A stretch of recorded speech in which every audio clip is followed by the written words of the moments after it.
All right. Hello and welcome. Wishing you all a very happy International Women's Day. Thank you so much for joining us today. We are super excited to have you all with us. What better way to start off our written with brand new episodes than with International Women's Month, right? And this year's theme is Embrace Equity. And our aim is to initiate conversations around gender equality, gender equity, community which is devoid stereotyping and discrimination, a multicultural, progressive, and inclusive world, and a society that values and embraces diversity. Before we get started, let's get over a few important housekeeping tips. This session is going to be recorded, so you can revisit the session on our YouTube channel. And if you're facing any issues like difficulty loading the session, click on the link and refresh the page. Um, all right, so let's welcome the woman of the hour, our first guest, who is none other than AP Oplinger Singh.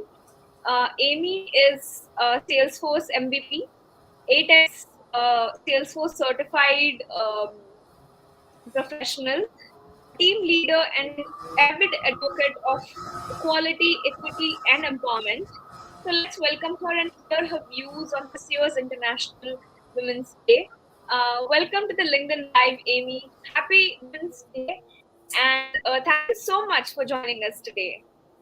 Hi, Hasti. Hi, everyone. Thank you so much for asking me. Happy Women's Day and happy Holi to those of you in India today. It's almost the end of the day there for you, but very excited to join today and to talk on this topic. Thank you so much, Amy. So, how are you? I'm caffeinated, lots of coffee this morning, so I'm ready to go. Happy, healthy. Yes, that's the way. So since there's been a lot of chatter about equity and equality. I just wanted to start off by explaining the difference between both the terminologies. And I mean, in simple terms, equality is something like you're giving everyone a shoe. And equity means you're giving everyone a shoe that fits. And I was actually researching more about this, and I was reading because I wanted to give a clear example to our audiences who are listening to us, um, because sometimes both are kind of similar, but there's a fine line between equity and equality. So I came across this Belgium based YouTuber whose name is Tamara Makoni, who is also a founder of Kazuri Consulting, and she just simplified it like so much for me, and I'm sure that it would for all our audiences as well. So she said that let's imagine that you are babysitting two children and they are hungry. You go to the fruit bowl and you start to pick up two apples to give each child. However, you remember at the last moment that one of the child is allergic to apples. Instead, you reach out for one apple and one banana, and that way you are being fair.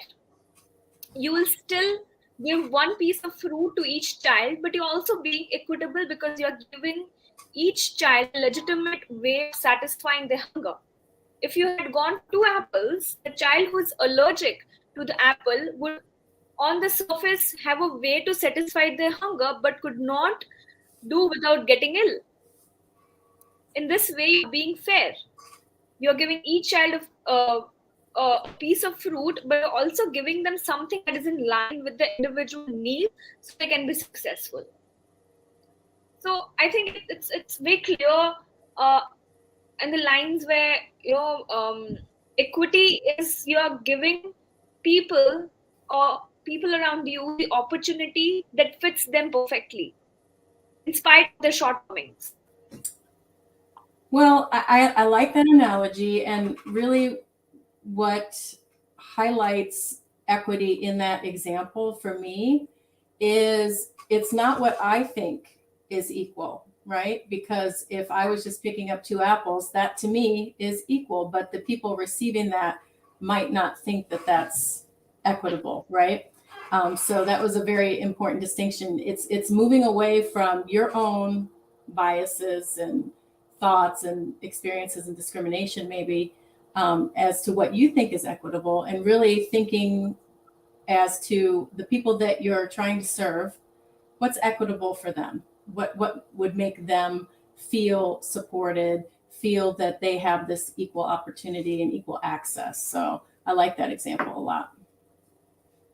Yes, so did I. And I thought it was a perfect example to give at this given time when, there's a lot of chatter about it and people are kind of sometimes misusing equity for equality.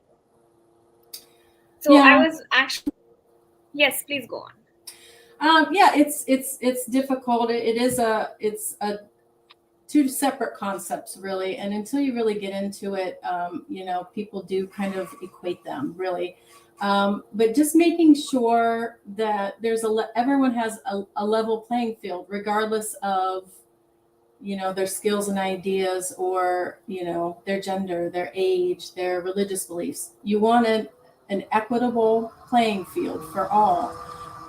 And trying to achieve that is certainly a large, multifaceted approach that's happening or that needs to happen. But I think incrementally, it's happening. Yes, I think, I mean, we have moved forward than, last so many decades, I would say, um, as compared to, the generational gap and the stereotyping that we have been witnessing, or maybe our previous generation have been witnessing. I think not we are not experiencing that enough, like much more now. So it's a good news, but we still have a lot of room for improvement, and we have a lot of long way to go, say. Yeah. So I would encourage all our viewers to share their embrace equity stories and selfies in the comment section. And if you have any questions for Amy, please post them in the comment section and we will take them at the end of the live. So yeah, I was actually coming, the first question that just came to my mind was, what does equity mean to you? Sure. Well, equity means to me, I think I kind of already touched on it, is really just everybody has a level playing field, regardless of race, gender, age, religious beliefs. Those types of things are, who we are as a fundamental being, right? We want to be supported. We want to be treated with respect and dignity. And unfortunately, for many, that's not been the case over the years. There's so much bias and discrimination that occurs, excluding groups, excluding people from participating, groups not being represented by leadership or given mentorship, or not really even mentorship, but sponsorship. Who are these people in power that are going to mention those that are underrepresented, right? So these kind of safe and inclusive work environments, while it has, like I said, changed incrementally over the last, I'm going to say only 5 years, really, there is still a very long way to go. I'm no expert. I've experienced, bias based on my gender, based on my age. But it's, in my opinion, minimal to a lot of the stories that I hear. So I feel like we have a long way to go to truly be equitable, particularly in tech. It's mainly men in the room when I started. It's changed a lot in the last almost 10 years. So it's moving, the needle's moving, but it's still far from where it needs to be. Yes, exactly. And like you said, I mean, it's it is moving, the needle is moving, and now we are at that stage where if we cannot get a seat at the table, we are capable enough of building a table of our own. And we are also um, kind of bringing, everyone together. It's not just building a table of our own, but also building it together, making sure that there's equal representation, there's equal rights, equal opportunities given. And it's just so wonderful to see people like you and so many other people around who are willing to do that, willing to take that step forward. And but we still see, like, there's so many areas where there has, where we are lacking. And we see day in and day out, even today, where, you know just because of a simple thing like, color of a person, or um, just representation, the gender identity, these are certain things where people are still not given equal opportunities, and they are not seen, they are not heard, and they are not recognized as much. So especially in the work environment.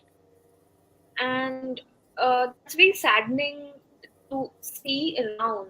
So how can we ensure that we embrace equity in today's work environment? Yeah, that's a really complex topic. Embracing equity in tech, particularly, I think involves a lot of moving parts. One, promoting diversity and inclusion. You know, these companies, partners, Salesforce partners, and everything need to actively recruit and hire people from diverse backgrounds. I know for myself for a fact, when I'm looking for a job, the first thing I do is go to the company's website and I look at the leadership. And if it's kind of monotone, I skip that as a prospective employer. And I know I'm not alone. I'm a white woman. Like, there's very small biases against me. I have a lot of privilege. However, there are things that are fundamentally important to me as a person. And that's one of them. I want to work for a company that is recruiting and hiring people from diverse backgrounds. They're making those recruits and hires feel respected and valued. And then they're taking it a step further and really kind of running their own diversity and inclusion program internally for all the employees, and their policies reflect that. Going a step further and even asking companies to kind of make sure that their hiring process is equitable, right? Removing that personal information that might include something that would tee you off or clue you in on an ethnicity or a gender. That's very helpful for getting people to the next step, right? Everyone has their own kind of bias, and you want to kind of remove those barriers again and make it a level playing field for everybody. So making sure that you're looking at your own hiring practices and trying to remove obstacles and bias in hiring. Going back to my first point about the companies promoting diversity inclusion for their current employees, making sure that when they are getting underrepresented groups to be included in their organization, to make sure they're providing that sponsorship, that mentorship, helping them level up, and again, getting on that equitable playing field. I think that's so important for people, particularly in tech. Salesforce ecosystem does a really good job talking about diversity, inclusion, equity. However, a lot of my experience has been that it's not in action in a lot of places. So when you do find that, it's really important to build that up internally and make sure that those people feel valued, that everyone is feeling valued, and everyone has that level playing field, because they will go on to another job, and hopefully you're building that reputation as a company in the ecosystem that is an equitable company, right? And then, of course, with that comes the equitable wages. Here in the United States, it is not illegal to talk with your coworker about what you make. And sometimes, stemming from those conversations, you may find yourself in a position and you're doing the same work as someone else. And for whatever reason, the pay isn't quite the same. So making sure that employees are paid fairly for their work, regardless of their gender, race, or other personal characteristics.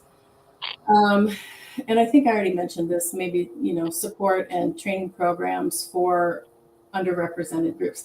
Even if your own company is working towards a more diverse representation, if you're not quite there yet, there are people that you can reach out to. There are education and training programs that you can start, contribute to, donate to, volunteer your time to, that trains up the next generation of these underrepresented groups so that they get to this level playing field in the tech industry. Yes, I think you have very well explained so many factors that need to be taken care of. So, what I understand is when companies are making policies, I think we need uh, decision makers or policy makers uh, who, at the grassroots level, to kind of curate the strategies or the policies, keeping everything in mind and not just being biased towards a particular race or a community or a person or a gender or anything. Um, so do you think that, I mean, and also like you said, asking the right questions and researching before going in for an interview, and even after getting into researching about the company online, or and afterwards going for the interview, it's very important to ask the right questions about the company culture and to know about the work environment. So yeah, you rightly pointed out that also asking right questions is very important while you know, gauging the entire work situation. And also, like, gender equal pay has been um, the topic, has been a topic of discussion for a very long time, and I don't think it is there in every industry. Uh, you witness it in tech, you witness it in media and entertainment industry. It's prevalent everywhere. So no matter how successful you are, your male counterpart will always get higher remuneration than you do, even though you have all the knowledge, you have all the right skill sets, and still don't you don't get uh, equal pay, forget higher than the male counterpart. It's all equal pay. I So think that's the wage part is particularly difficult for women. We tend to not negotiate. So I feel like men have that down a little bit better in the past. It's changing a bit.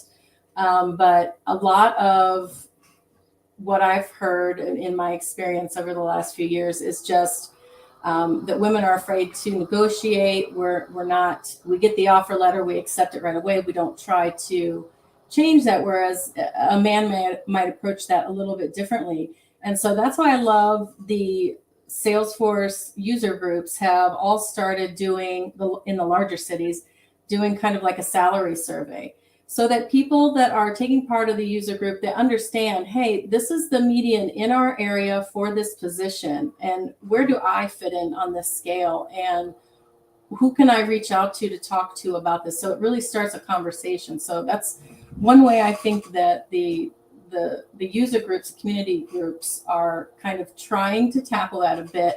And I know me personally, I have my own little, kind of board of advisors. And when I change jobs, we all talk about like, hey, these are my responsibilities. What do you think my salary should be for that? What do you think it looks like? And it always gives me a really great idea. And so I would encourage anybody that's doing that to reach out and have this kind of conversation, especially around wages, because that is a huge gap still for women. And I really feel like it's helpful for people to talk about that. I know it's uncomfortable. We're taught to not, at least in the United States, to not talk about how much we make, but it's a good thing to have these conversations because you don't know who you're helping.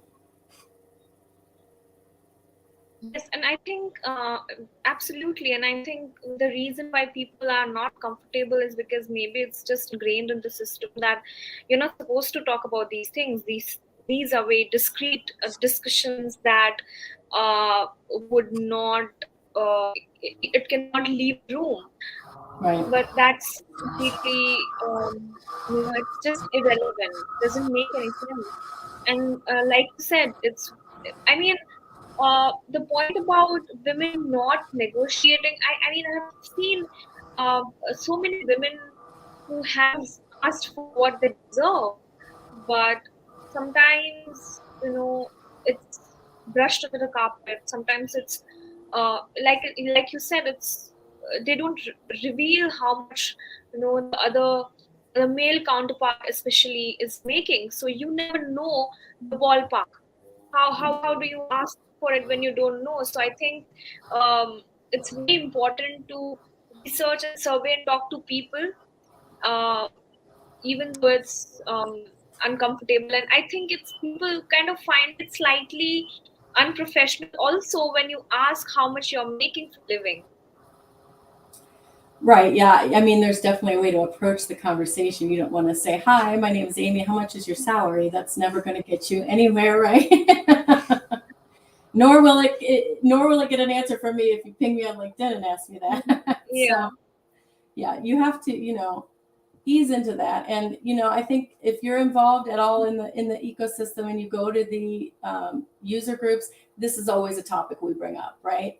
We're always talking about this. I lead the women in tech group here in my area, and we're always talking about salary. What do you make? Where do you want to be at? How do you want to get there? How can I help you? So, choose your environment. Yes, absolutely. I would never open with asking for somebody's salary. Yes, I mean, absolutely. Just easing into the conversation Yeah. and just asking with the right intention would fetch you answers, and not just straight away just because I want to know, because I'm inquisitive about somebody's salary. Absolutely. Um, but sometimes, what happens, Amy, is women have been asking what they deserve. Um, Sometimes not, because there's also, like, a huge self worth or self esteem comes at play, where they feel that, um, I mean, I think I should take what I'm getting and not ask for more. So I think we also need to break that barrier where um, they feel worthy enough and confident enough to ask for what they deserve. Yeah, I agree with that. And, people that are familiar with me in the ecosystem know that I give a talk on imposter syndrome. And that is textbook imposter syndrome. You don't feel Yes. you're worthy, you don't feel that you deserve it. And that's why the conversations with other people in the community is so important, because you will quickly find out that something that is making you feel unworthy and that you're so anxious to tackle, other people are hitting it every single time and getting what they're asking for. Now, on the flip side, that doesn't mean if you ask for it, you're going to get it. There's been multiple times in my career that I might have over negotiated or negotiated myself out of an offer, right? But looking back, it was always, and I choose to take this perspective on it, it was always closing a door that wasn't meant for me to open so that I could open another door. So you have to keep that in mind as well. But do right for your family. I think this could be a whole other presentation talking about salary. I don't want to get too far away from the equity piece of it, but it's a very important topic for sure. Yes. Right. I mean, we got a few pointers from how we should approach or how people should approach.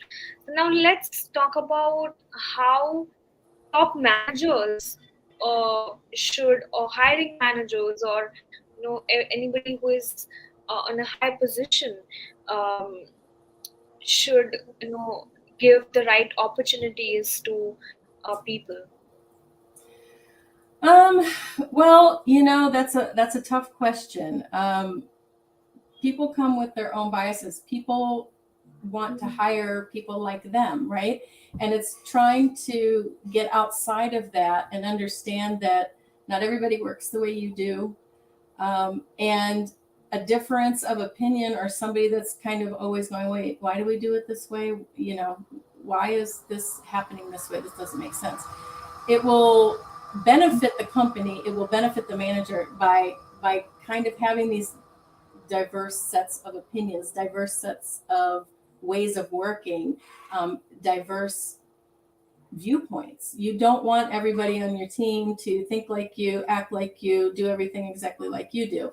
And I think a lot of people, a lot of hiring managers might get stuck in that. They're on an interview, somebody, rubbed you the wrong way, so you're not going to hire them, despite them on paper being everything that the company might need, right? That's your bias as a hiring manager. So kind of going back and taking a hard look at yourself and understanding, what are my biases? What does my team look like? Is diversity existent on my current team? If not, how can I change that? What can I do to make this a more equitable team, to make it a more open team with varying viewpoints? That's only going to make things better. You don't want a bunch of yes people. You don't want a bunch of clones of yourself. Else, why do you need a team? You can do it all. You know what I mean? So I Yes. think hiring managers can take a look at yourselves and what you personally can do, what confirmation bias you might have in interviews, what your team looks like, and really take a look at your motivations when you hire someone or you don't hire someone. Yeah, I think it makes a lot of sense.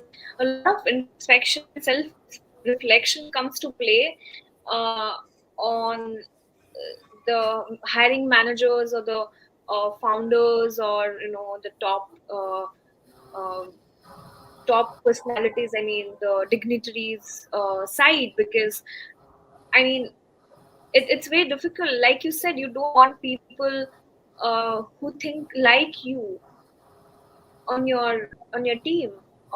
You don't want yes man, or you don't want uh, you know who is constantly um, just thinking in the same direction. You need people with different mindset. You also need people who have different working styles and who have different leadership qualities, because how else are you going to rely on a person to lead a group of people? And so I think to work on one's biases and insecurities and strengths and weaknesses is very important when it comes to hiring managers and leaders. Right. Uh, and you know, I think somewhere inequality, or it stems from how we are brought up, or certain things that they must have faced or experienced in childhood, where would shape up their personalities, and which would in turn make them who they are. So do you think that the personality, or the biases, the ingrained biases, comes from a certain kind of an upbringing, or an environment uh, at home. I think it can. I'll use my personal example. I was raised by a single mother. So I grew up seeing her do everything. That made me grow up and do everything. My husband has a very different upbringing than I do. He was brought up with very strict idea of what a man does and what a woman does.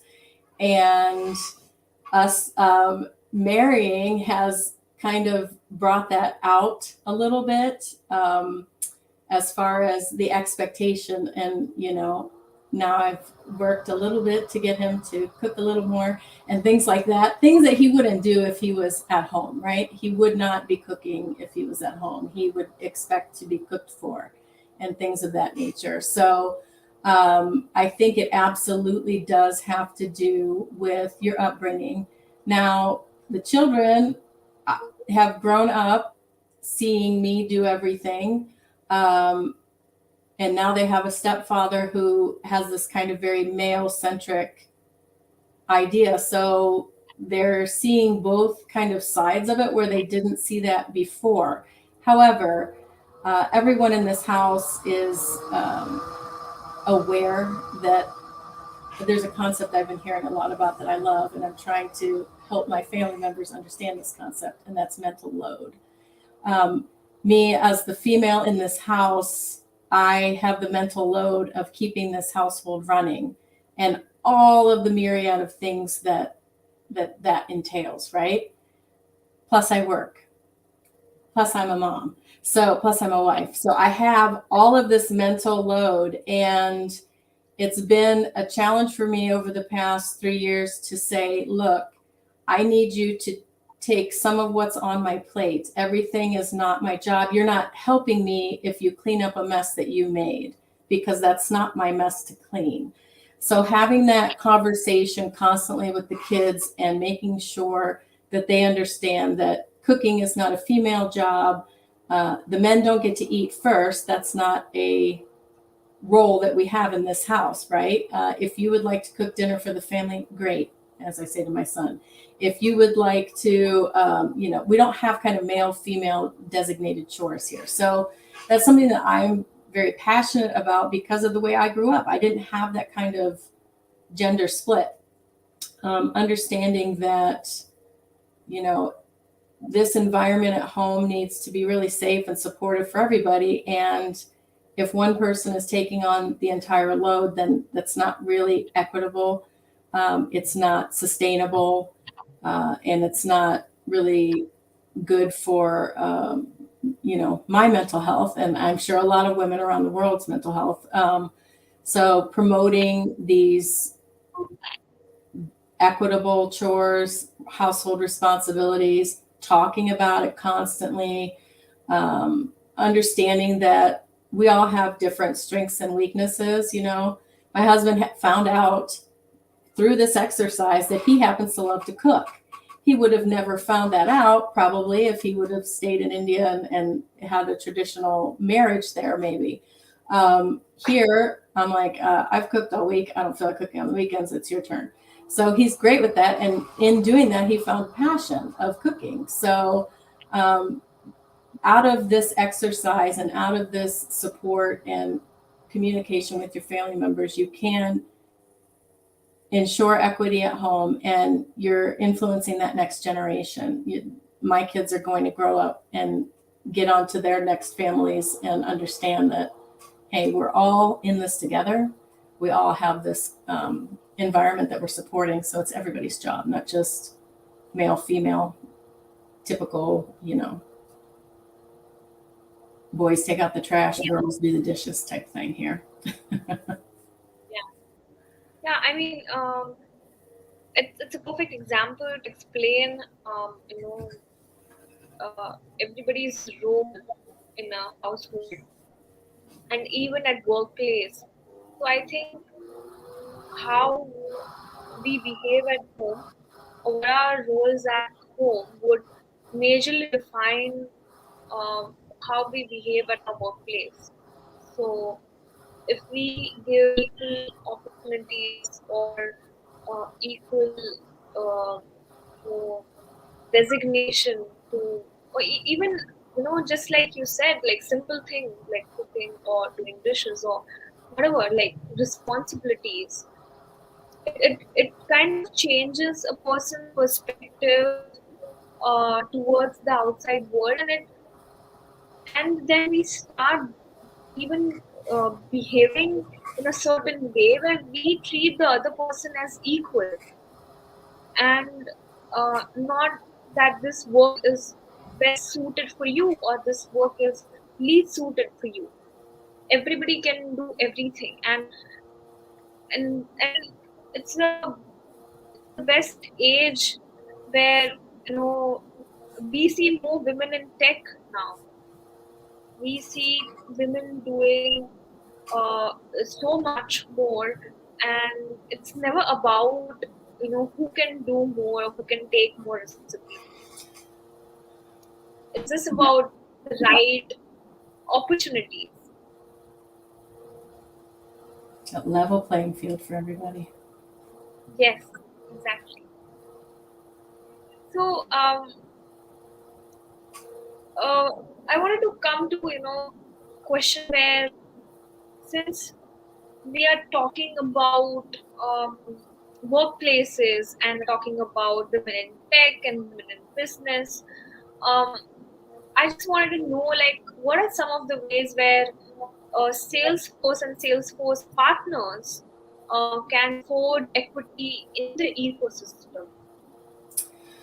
Well, I think they're doing it. Salesforce is really making a huge investment in different programs, training programs like Pathfinder. That program provides free training to people from diverse backgrounds to get them skilled up in tech. Out of that, there's lots of different support systems, training programs in the ecosystem that their sole mission is to skill up the next gen and to skill up those people from diverse backgrounds. Um, Salesforce and partners really we're setting pretty big diversity and inclusion goals, and really have started implementing a number, excuse me, of programs to help with the representation of these underrepresented groups in the workforce. Things like unconscious bias training and employee resource groups. Those are the types of initiatives that is helping Salesforce build out, Salesforce and their partners build out this kind of diverse workplace. And then, of course, the community. The Salesforce ecosystem, is a very vibrant community and very self-organizing. You would be, as a newcomer coming into this ecosystem, I think back to when I first started, and I think one of the first things that I was shocked by was the just general encouragement and kind of support that I got from everybody that I interact with, but particularly women, to do things, to give me that push and say, yeah, you can do it. Just go ahead and do it. Just do it, Amy. Just do it. And I'll never forget that. That was a huge shock for me, coming from, a male dominated industry prior, and really kind of dealing with a lot of, just bad things, being a female working in a male dominated industry, and coming to a completely new industry and being supported right off the bat, not only supported, mentored, being pushed to beyond my comfort zone. So the Salesforce ecosystem has really kind of been equitable in my experience the whole time. And then, we talked before at length about the pay equity. I know Salesforce made a big deal a few years ago about pay equity and, going through their payroll and making sure that their comp practices were in line and that people were being paid fairly and equitably, regardless of their gender or other characteristics. So I don't know. I haven't heard that partners are also doing that, but Salesforce specifically, I know, has done that. And then Salesforce has a long relationship taking on different social justice issues, the Equality Act. They're promoting their policies on, pay equity and things like that. They were working over the past few years to really try to help and create that more inclusive and equitable industry that is kind of benefiting everyone. So I think that's Yeah. being one of their core values. They really have walked the walk previous to the bad news of the last few months. But Yes, and I completely reckon with what you have said, because I, I mean, because I've read and I have seen people in the Salesforce community supporting each other uh, right from the get go, and the trailblazer community. It's such a wonderful community of people. Um, and also the policy makers uh, in the Salesforce ecosystem have made sure that they would provide this equality and equity through and through. So I think in the grassroots level, it's very strong, and the foundation is extremely strong uh, for the entire company to stay strong, and it's welcoming. And I mean, people. Uh, I have seen people with various backgrounds getting equal opportunities, right opportunities to succeed and to sustain in the ecosystem. So it's amazing to witness that kind of support. yeah, shout out to Christy Campbell and Toya Tate, who were my first interactions in the ecosystem, for pushing me. Uh, yeah, I mean, you just need such strong voices around you to, sometimes you don't have the conviction. I mean, let's be honest, like we spoke about the self worth and the self esteem that sometimes women tend to lack or they question. So when you have some voices around you, it becomes um, very reassuring at times. Yeah, and I think that for me, what's helped me immensely over the years is that what I call my board of advisors. It's a core group of people that have been my friends over the entire time, and really I rely on their help as they do mine, to kind of keep everybody straight, help everybody in that spirit. How can we help each other? And I think that's very important. If you don't have that kind of little board of advisors, take a look around and see who you can reach out to and who you can develop that with, because I can't tell you enough how important that is. And not only me personally, they're my friends, but professionally. So that will really go a long way. Yes, definitely, definitely. Um, so that's, I mean, I think, we have kind of covered a lot of things in our life today, and you know we would want to go for audience's questions if we have any, but I just want to introduce a little something about us.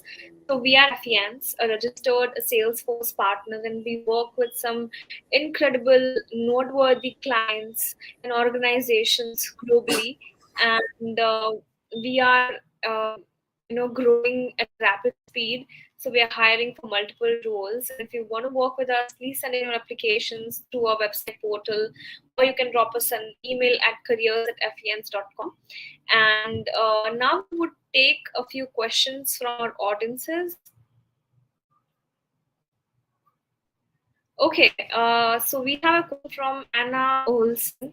What are your views on equal pay and representation? Are you witnessing any changes on these fronts? I think Amy has covered. Yep. Yes, Amy, would you like to add something? Yeah, I think we talked about this a lot, and this might be a good next subject matter for your next live, because I've got a lot to say on this, and I'm sure a lot of people are interested in it. My views on equal pay and representation, I am for them. I don't have conversations around salary on a broad scale. I do have them on a micro scale, and what I'm seeing from members in my user group and conversations that I'm have with the connections to me personally, it's all over the place. And again, the things that come up are just being afraid to negotiate. So if you're starting already, kind of lower where you could have started, that climb up is going to be a little bit longer than maybe a counterpart that's not afraid to negotiate. Now, negotiating doesn't necessarily mean your base salary. There are a lot of different levers, and you have to figure out what's important to you. But I won't get into too much detail about that. I think it's going to be a good topic to cover in its own session. Yeah. Okay. We have another question from Louisa Aldrich. What is the role of hiring managers, founders, CEOs, and leaders to make sure everyone is given the right opportunities to succeed? This is a great question. And while founders, CEOs might not have a pulse on the day-to-day or time for the day-to-day, this attitude can roll down from the top. If you're a hiring manager and you understand, the CEO thinks a certain way or likes a certain look in his company, not necessarily a look, but certain vibe, you're going to carry out your job in that way, thinking that this is what is going to make that CEO happy. So I think really what CEOs can do, what founders can do, is if equitable treatment is important to them, is to talk about it, to make sure that they not only talk about it, but they implement strategies to make sure that it occurs. Where I work right now, Rafter One, this is one of our, core values. We just came back from an on-site, and all of the founders were talking about it, and it was hands down the first time that I've heard every single one of the founders talk the same language, walk the same walk. This is very important to them. The people that work in this company are a very diverse set of people with lots of different skills, backgrounds, viewpoints. It's not homogenous at all. So that's one of the great attractions for me in working there was it is very diverse. They do have a great offshore representation. That was important to me. So I think that that's the role that CEOs and founders can have, is to walk the walk, and everyone else in the company will get that and understand from them that this is important. Exactly. So I think it all boils down to the all the points that we have discussed previously in the live about introspection, self-reflection, and the strengths, weaknesses, the biases, the insecurities, and everything that is important in making decisions. at uh, at the grassroots level.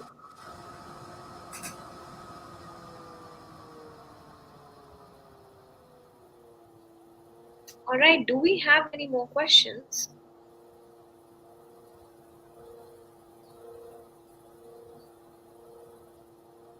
Okay,